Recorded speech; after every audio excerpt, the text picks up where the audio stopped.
So this is what makes Jesus so unique that we just mentioned a minute ago, that he, as a first century rabbi, would actually claim that he could forgive this man's sins. Like, that's blasphemy to the other rabbis. That's setting Jesus apart from every other kind of professional teacher of the law in his time.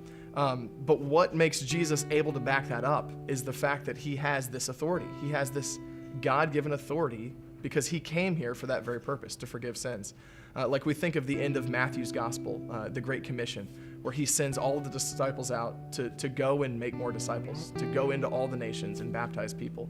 But before he sends them out, he tells them who it is that's sending them. He says, I have been given all authority in heaven and on earth. So go, therefore, and make more disciples. And so what's important to understand is that Jesus is the one who has the authority to forgive sin.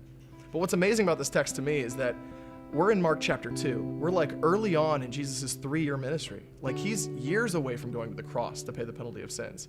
And so being years away from the cross, he is not hindered in looking at this man to say that his sins are forgiven. So he hasn't paid the penalty of sins yet. He hasn't taken care of the issue of man's separation from God. And yet he can still look at this man who's broken, who's hurting, and tell this man that his sins are forgiven. And what stands out to me is that Jesus not just has the authority to forgive sins, but his ability to forgive sins even supersedes his sacrificial work on the cross, because he is God. He knows what he's going to do. He knows that his word is good, and he knows he's going to go and fulfill the purpose in which he came, to die on the cross, to pay for the penalty of the sins of the world. So he can look at this man years before he goes to the cross and tell him, your sins are forgiven. Only Jesus could do something like that.